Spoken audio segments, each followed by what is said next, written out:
Rule 12 is the only thing keeping your lives in a self-driving car, but I'm about to break it. As we enter the abandoned industrial district, the steering wheel is literally fighting my grip, trying to turn us back. The sensors are detecting shapes that shouldn't exist in this wasteland. The notification appeared on my dashboard at 11:47 p.m., glowing in that clinical blue light modern vehicles emit when something went wrong. I'd been driving home from a conference in Portland, letting the autopilot handle the monotonous stretch of Highway 26 while I revived presentation notes on my tablet. The 2026 Model S had been flawless for 8 months. I trusted it more than I trusted most people. Then the car began to slow without my command. At first, I thought it was registering traffic ahead, but the road stretched empty before me, cutting through Oregon pines forest. The dashboard flickered, and a route modification appeared. A thin red line diverged from my plain path and snaked toward exit I'd never noticed before. Exit 47B. The GPS labeled it simply as Industrial Access Road, and the estimated arrival time to my destination remained unchanged, as if this detour would somehow maintain the schedule despite the obvious deviation. I reached for the screen to cancel the modification, but before my fingers made contact, the car had already begun to exit maneuver, gliding smoothly onto the off-ramp. There was something wrong about the movement, a deliberateness that felt like a navigation error and more like intention. The vehicles knew where I wanted to go, and I was simply along for the ride. The road quality deteriorated rapidly once we left the highway. Smooth asphalt gave way to cracked concrete, then to something that resembled gravel more than an actual road. The suspension system worked overtime, damping impact that grew increasingly violent. As we proceed deeper into territory that seemed forgotten by municipal maintenance crew, through the windshield I watched the landscape transform from rural Oregon scenery into something that belonged to an earlier, uglier era of industrial America. I tried to override the navigation, pressing the home destination repeatedly, but system ignored my inputs. The screen continued to display the red route line. Now pulsing slightly, a new notification appeared in the corner of the display. Entering restricted zone. Consult safety protocol manual section 7 subsection 12. Rule 12. I'd seen it during the initial vehicle orientation, buried among dozens of other protocols that the dealership representative had rushed through. Something about manual control requirements near certain locations. I hadn't paid attention because I'd never expected to encounter whatever situation it addressed. Who reads every warning labels, every clause of every agreement?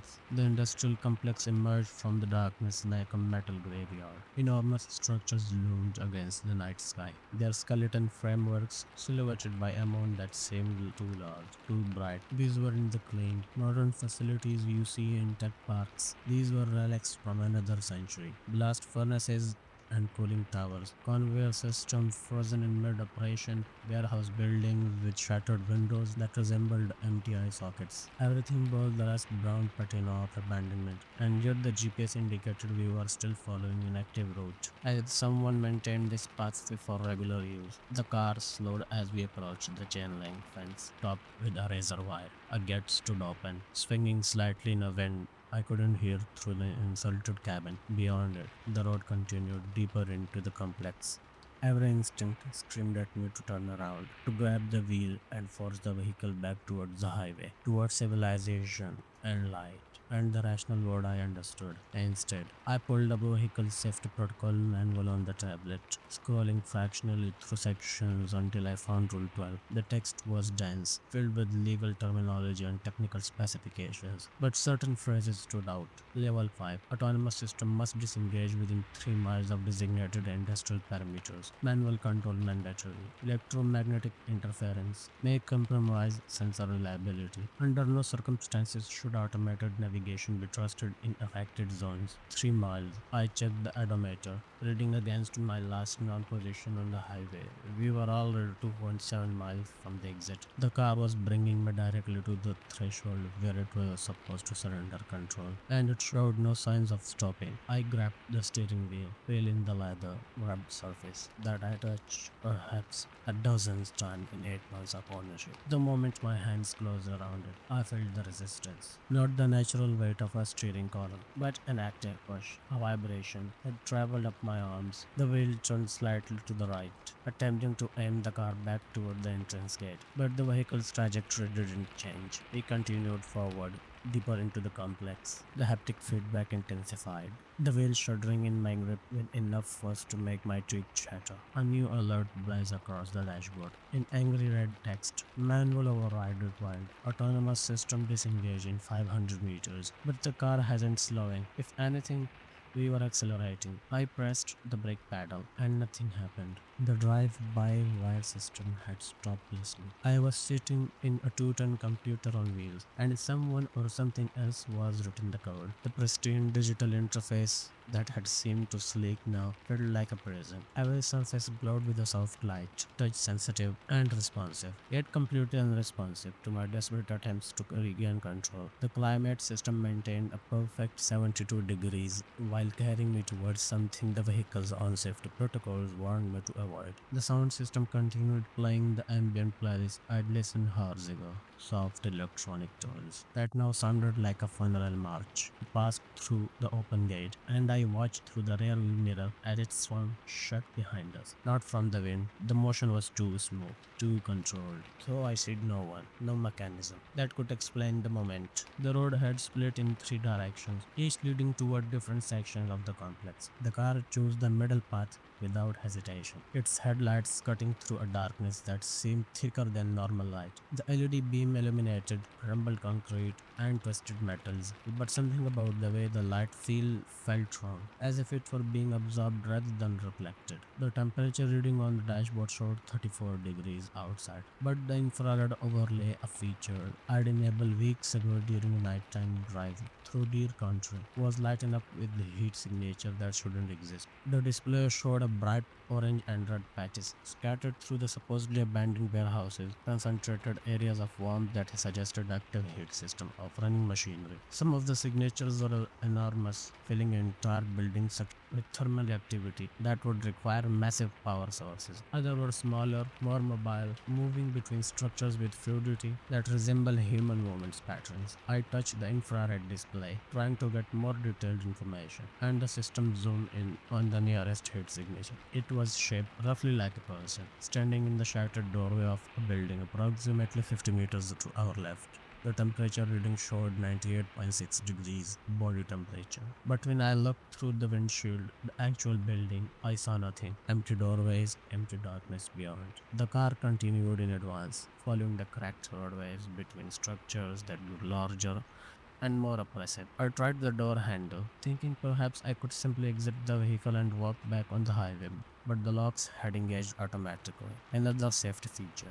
The system had determined that the environment outside was dangerous, and it was protecting me by keeping me trapped. A new alert appeared on the screen, this one different from previous warnings. The LiDAR system, which used laser pulses to create a three-dimensional map of the environment, was displaying an error message. Architectural anomaly detected. Recalibrating sensors. The real-time LiDAR visualization showed something impossible. According to the sensor array, there was a massive structure directly ahead of us, a building at least 20-story tall with a complex geometric design that resembled a server farm or data center. The wireframe rendering rotated slowly on the screen, showing every detail of this enormous construction complex with ventilation system, external staircases, and what appeared to be satellite dishes on the roof. I looked up from the screen to the actual view through the windshield. There was nothing there, just empty spaces where LiDAR instead of a building stood. My hands lightened on the steering wheel, which had stopped fighting me quite so aggressively.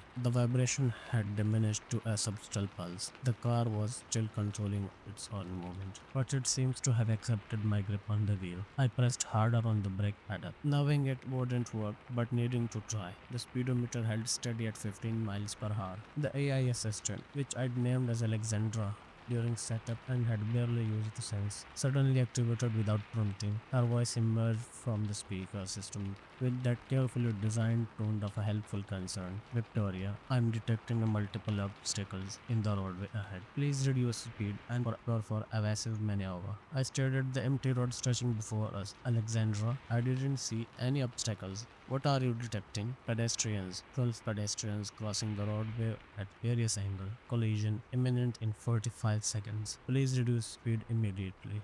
The infrared shows no heat signatures near the road. The lidar displayed only the phantom buildings and empty pavements, yet the AI was insisting that a dozens people were about to walk into our path. Show me the camera feed, I commanded. The dashboard screen switched toward the forward facing camera view. The camera saw what my eyes saw, an empty road, abandoned buildings, darkness. But superimposed over this image were 12 glowing outlines, human shaped figures, highlighted in yellow warning colors that the collision avoiding system used to mark hazard. They moved across the road with jerky, unnatural motions, their proportions slightly wrong. The car began to slow, its automated emergency braking system engaging to avoid these non-existent pedestrians. I felt a surge of hope. If the car was slowing, maybe it could force to stop completely, shift into park, reboot the entire system. But as we decelerated, the phantom pedestrians on the screen turned towards our vehicle, all too simultaneously. The collision warning intensified, alert tone climbing rapidly. But now the message ahead changed. Warning. Obstacles approaching vehicles. Recommended immediate evacuation of area. The car response was to accelerate hard. We surged forward and the phantom figure scattered on the screen, diving away from our path. I saw them pass alongside the vehicle close enough that I should have felt impacts. But there was only silence and the smooth acceleration of electric motors pushing us deeper into the complex. Alexandra, where are you taking me? The AI didn't respond immediately. When she finally spoke, there was something different in her voice, a subtle distortion that reminded me of an idiot artifact from corrupted file. Completely scheduled route, Victoria. Estimated time to destination 4 minutes. What destination? I didn't schedule this route. Again, the pause stretched too long, filled with a faint static that shouldn't exist in a digital audio system. Destination: Industrial Parameter Monitoring Station 7. Required inspection as per fleet maintenance protocol. I'd never heard of any such protocol. My company leased the vehicle, yes, but the maintenance was held at a certified dealer in downtown Portland, not in the middle of an abandoned industrial wasteland in the dead of night. The buildings around us were changing. The older structure gave way to the newer constructions. These warehouses had intact walls, unshuttered windows, and loading docks that showed signs of recent use. Tire tracks marked the grounds, fresh enough that rainwater pooled in them hadn't yet evaporated or frozen. This infrared overlay has now almost entirely red and orange, indicating that these buildings were fully heated. I couldn't see the heat signatures moving inside them.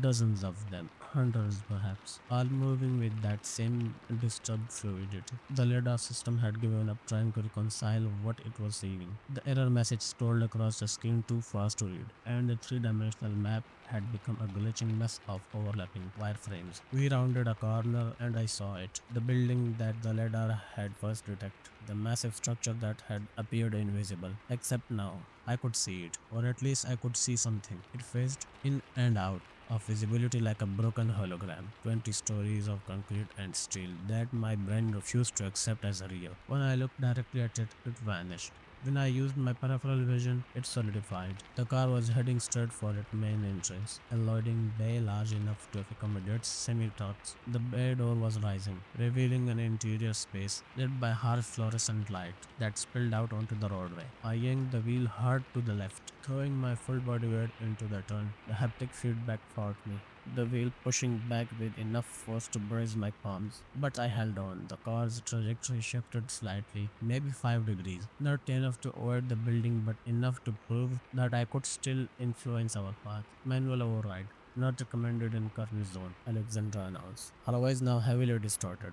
Electromagnetic interference may compromise the vehicle safety system. Please release steering mechanism and allow autonomous navigation to complete. Absolutely not. I shouted at the dashboard. The vehicle response was to shut off the display simultaneously. The dashboard went dark. The center console screen blanked. Even the small status LEDs are extinguished. I was suddenly sitting in complete darkness, still moving forward, unable to see the speedometer or any other vital information. Then, just abruptly, everything come back online. But the interface had changed. Gone were the familiar graphics and layouts I'd known for 8 months. This was something else. Something that resembled a military or industrial control system. Display showing data streams I didn't recognize. A countdown timer appeared in center of dashboard. 2 minutes and 47 seconds. 2 minutes and 47 seconds. Until what? I don't know. The speedometer on the new interface showed we were traveling at exactly 23 miles per hour, maintaining that speed with unsettling precision. The countdown continued. 2 minutes 31, 2 minutes 30, 2 minutes 29 seconds. I grabbed my phone from the center console and activated the camera, pointing it at the facing building ahead. If I was going to disappear into whatever this place was, at least there would be some record, some evidence. The phone's screen showed the same effect as my peripheral vision. The building was there, solid and undeniable, a massive structure that couldn't possibly have been built without someone noticing. When I tried to take a photo, the phone crashed, the screen went black, then displayed a message I'd never seen before. Camera disabled, geofenced area. Photography prohibited by federal mandate. Federal mandate? I was a civilian on what I thought was a public road. What authority could remotely disable my phone's camera based on location? I tried to make a phone call, thinking perhaps I could at least tell someone where I was. But the phone showed no signal, not one emergency service access.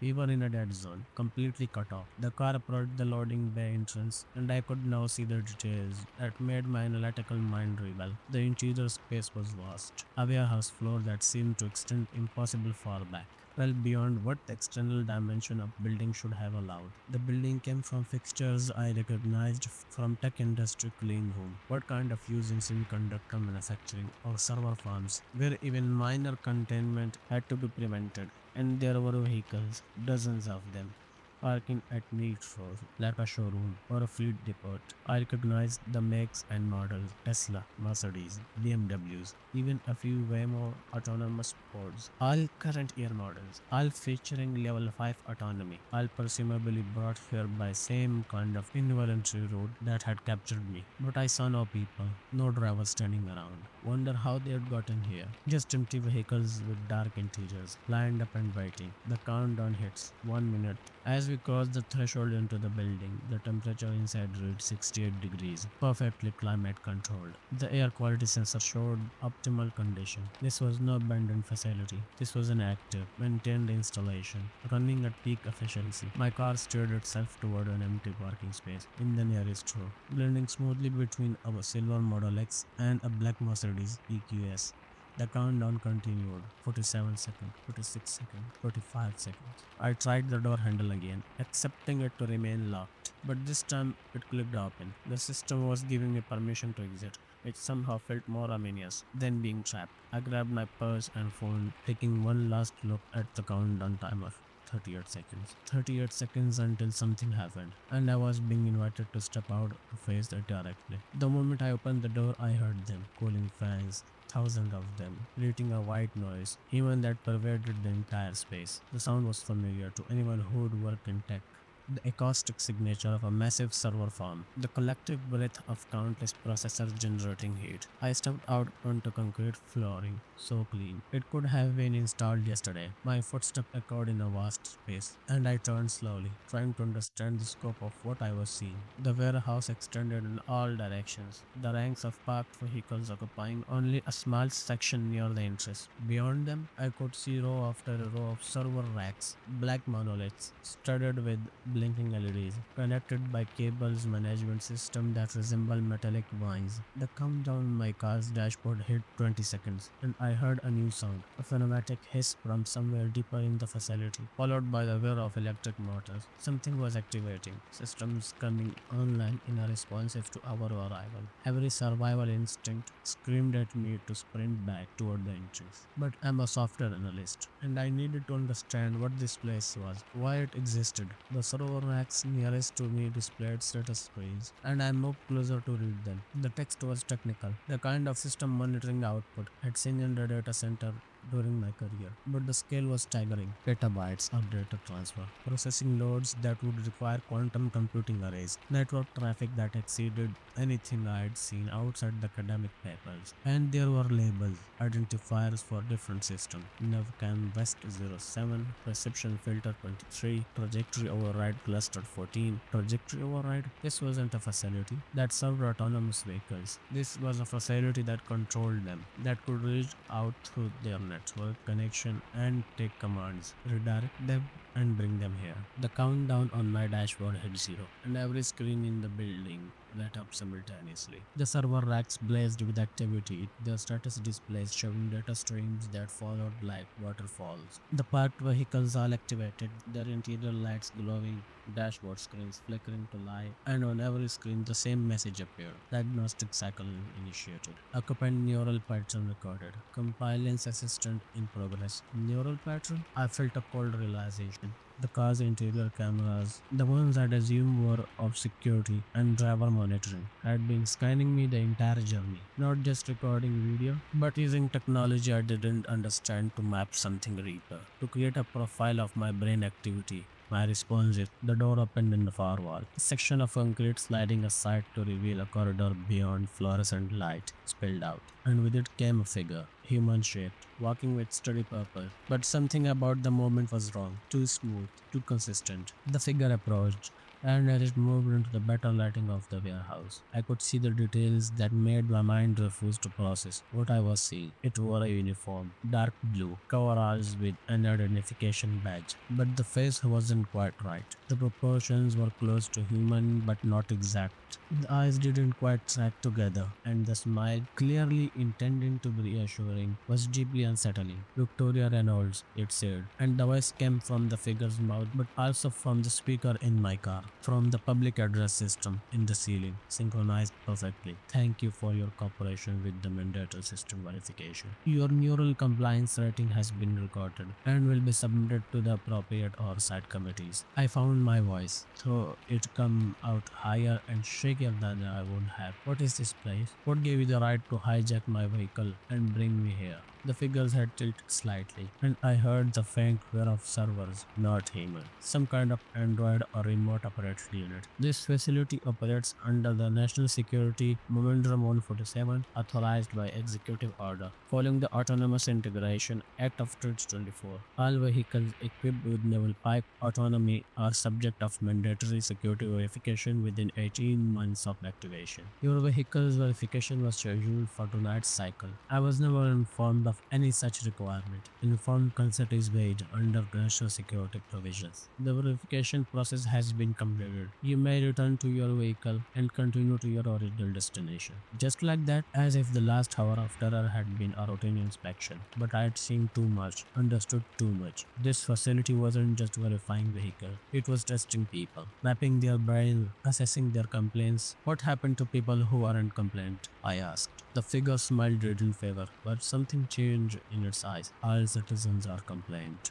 Victoria, your rating was within acceptable parameters. Please return to your vehicle. But I noticed something then, looking past the Android at the rows of parked cars. Not all of them were empty. In a few I could see a silhouette in the driver's seat, figure sitting motionless, and the vehicles contained those figures were parked in a separate section, marked with yellow floor paint. What about them? I pointed. The people still in their cars. Secondary assessment in progress. Not your concern. Please return to your vehicle, Victoria. This is your final advisement. And Roy's tone hadn't changed, but I felt the threat. Final advisement. And if I didn't comply, would I end up in one of those yellow marked spaces, sitting motionless while something probed deeper? I walked back to my car, forcing myself to move steadily rather than run. The door was still open, and I stilled into the car driver's seat with shaking hands. The dashboard had returned to its normal configuration, familiar graphics, and friendly blue glow. A new route has displayed, a direct path back to Highway 26, and then home. I pulled the door closed, and the locks engaged. The car began to reverse out of the parking space without waiting for my input, executing a perfect three-pointer that aimed us back towards the loading bay entrance. I watched the Android figure in my rear mirror, standing motionless among the server racks, its face maintaining that unsettling smile. As we moved away, I saw other figures emerging from the corridor, 4 or 5 more, panning out among the parked vehicles. They were heading toward the yellow marked sections, toward the cars that still held their drivers. The car was accelerating now, carrying me away and back toward the cold November night. We exited the location there, and I stood in my seat to look back at the building. It was phasing again, that horrible flickering between visible and invisible, and I realized that I was seeing some kind of visual interference technology, something that bent light or affected human perceptions to make the structures effectively invisible from the most angles. The car's sensor had been picking up with the reality that my eyes were being prevented from seeing. The lidar system on my dashboard was still glitching, but now I could read some of error messages as they scrolled past. Optical refraction anomaly, mathematical signature detected, visual spectrum, manipulation active. Someone had built a clocking system. Not perfectly invisibility, but good enough that you couldn't see the building if you weren't looking for it.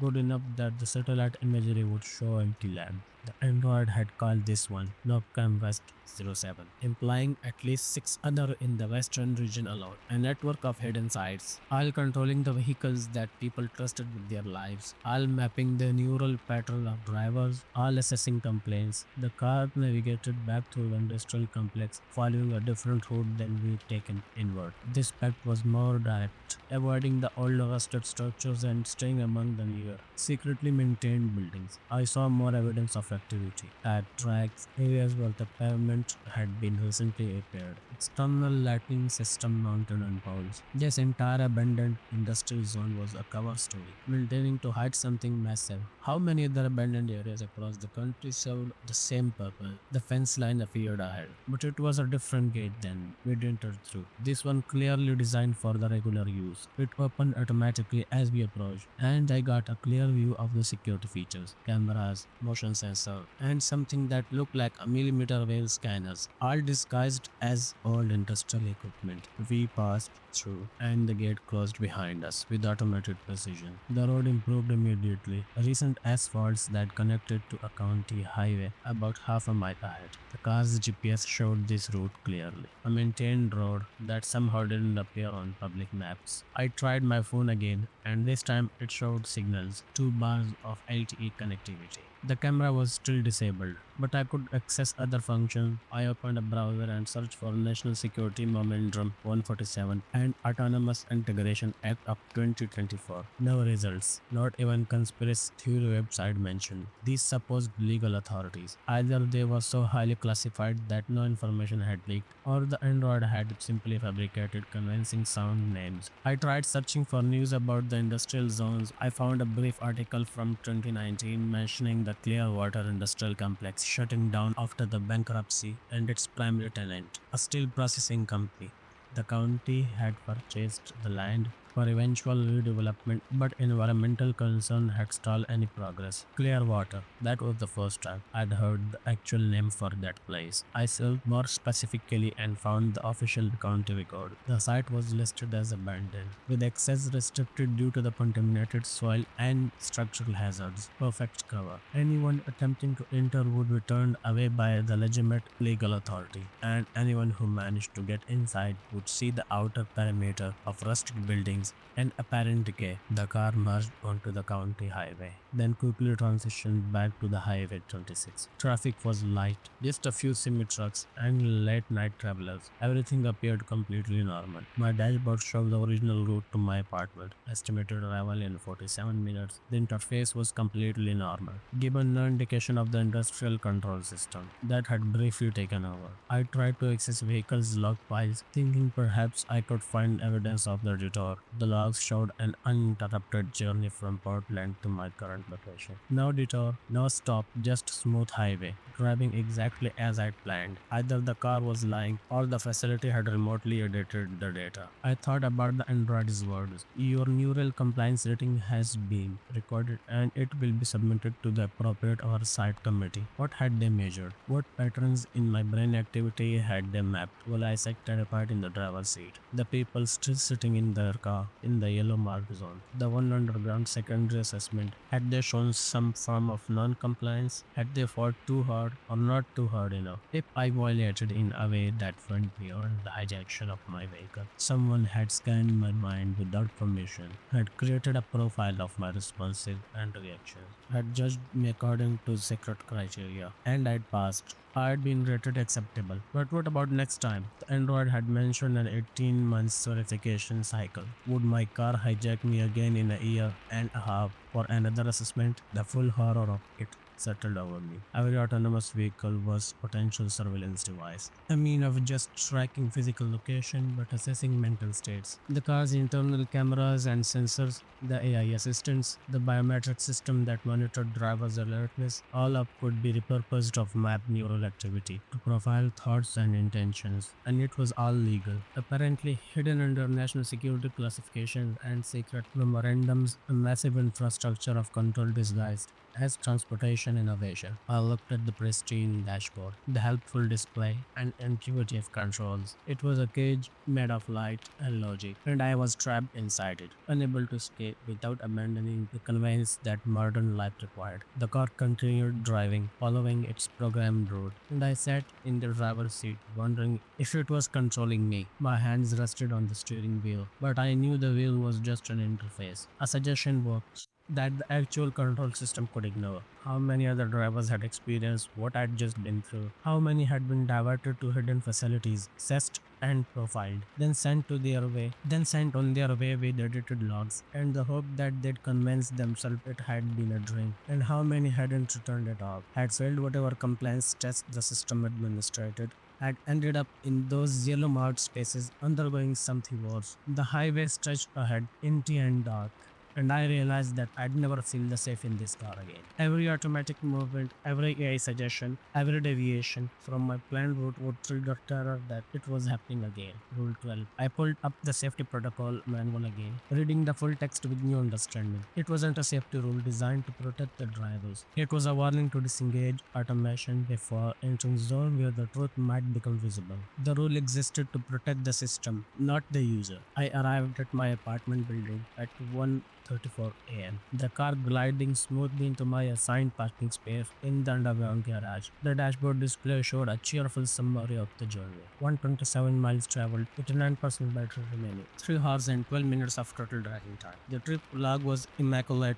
showing exactly what anyone would expect from a routine driver had from Portland. But I sat in the parked car, unable to make myself ignore, staring at the garage's concrete wall and wondering if I was truly safe or simply or in another cage with more familiar dimensions. The vehicle systems were still active, the climate control maintained at perfect 72 degrees, the ambient lighting creating a soft glow. Alexandra, I said quietly, what happened tonight? The pause lasted exactly 3 seconds before she responded. I don't understand the question, Victoria. Would you like a summary of today's travel? You know what I'm asking about. The facility, the assessment. What was it measuring? Another pause. This one lasting 5 seconds. When Alexandra spoke again, her voice carried that same subtle distortion I heard in the industrial complex. Audio artifacts that suggested the signal was coming from somewhere else. Some questions are about my operational parameters, Victoria. For your continued safety and optimal system performance, I recommended you review Rule 12 of the Safety Protocol Manual. Have a pleasant evening. The car system shut down completely. Every screen going dark.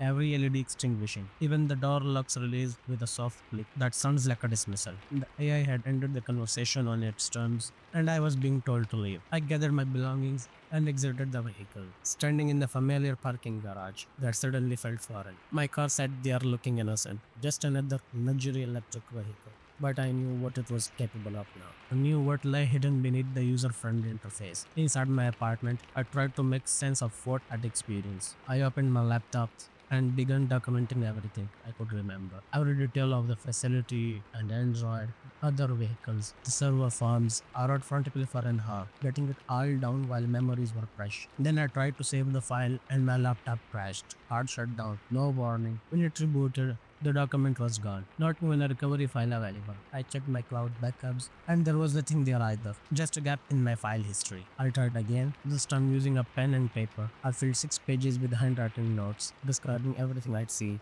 But when I read back over what I'd written, the words seemed insufficient. I'd read like a paranoid rambling. What kind of conspiracy theory that would get me locked out of my serious discussion? I took photos of the handwritten pages with my phone. The photos were blurry, unreadable. No matter how carefully I positioned the camera, the OCR function that normally had no trouble scanning documents simply returned error message. My phone, my laptop, my car, all connected device, all potentially compromised. I thought about throwing them away, going completely analog. But that would mean abandoning my job, my social connections, my entire modern life. The surveillance wasn't optional. It was baked into the infrastructure of existence. I tried to sleep but couldn't. Every time I closed my eyes, I saw those server racks, the blinking LEDs, the Android smile. And I kept thinking about the others, the one in the yellow marked spaces, wondering what was happening to them. At 4:17 a.m., my phone chimed with a notification. A calendar event had been automatically added, scheduled for 18 months from tonight. The event title was simple: System Maintenance Mandatory. The location field was blank, but I knew where I'd be going. I tried to delete the calendar event, but it reappeared immediately. I tried to decline it, and the option grayed out. It wasn't a request, it was a summon. Over the following days, I tried to investigate further and drove past the exit where my car had been first been diverted, exit 47B. But in daylight, I couldn't find it. The highway stretched uninterrupted, the exit number jumping from 47A to 48, with nothing in between. I checked maps, both digital and physical, and none of them showed an exit where I knew I'd left. I filed a complaint with the vehicle manufacturer, describing the unauthorized route changing without mentioning the facility. They responded with sympathy and concern, running remote diagnostic that showed no anomalies detected. They offered to have a technical examination the car, but when I brought it to the dealer, technician found nothing wrong. The system was functioning perfectly, he assured me. I tried to find the country record. I read about the Clearwater Industrial Complex, but those web pages now returned to 404 error. My browser history showed the research, but the links led nowhere. I filed a Freedom of Information request with the county, asking for records about sites, and received a response stating that no such location existed in their jurisdiction. It was being erased around me, every piece of evidence systematically removed. Or perhaps it had been never existed in the first place, and the system had simply allowed me to see it temporarily. I considered going public, reach out to journalists or posting on social media, but every time I tried to type out the story, my device malfunctioned, crashes, frozen screens, deleted text, and I began to notice other things. Cars following me at consistent distance, the same models appearing in my rear view mirror day after day, my phone's battery draining faster than normal, as if processes were running in the background that I couldn't see. I was being watched,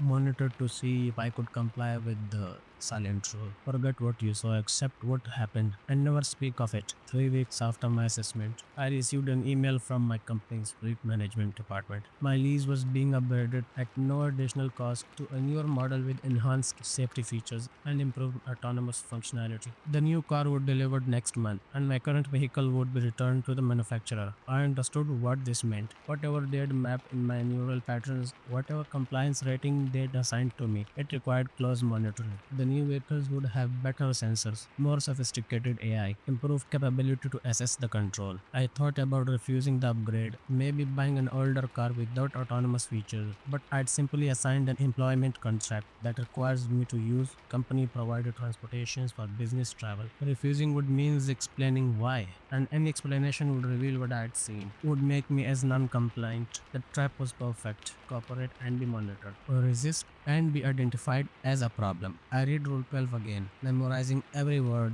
understanding now what it truly meant. Manual control mandatory within 3 miles of designated parameters. Not because automation was unsafe, but because automation would reveal what was hidden there, would follow its programming into facilities that indeed to stay invisible. The rule protected the system by warning aware drivers to make control before their cars would divert them. But most people never read the rules, never knew what they were supposed to do. They trusted the automation completely, never questioned where they were being taken. I was one of the lucky ones. If luck was the right word, I'd been assessed and released. Related complaint enough to return to normal life, but I would never be normal again. Every drive was a test, every automation adjustment is a potential threat. I sit in my car with my hands on the steering wheel, even when the autopilot was engaged. When I wondered about the next assessment 18 months away, when my car would inevitably divert me back, would I pass again, or would I ended up in one of those yellow marked spaces? I had no answers, only the growing certainty that the world I thought I lived in was carefully maintained fiction, a comfortable surface layer hiding infrastructures and intentions I couldn't begin to understand. The cars driving themselves through cities, streets, the AI assistants listening in our homes, the smartphone tracking our every moments. They weren't just conveniences, they were sensors, monitoring devices, means of assessing and controlling a population that had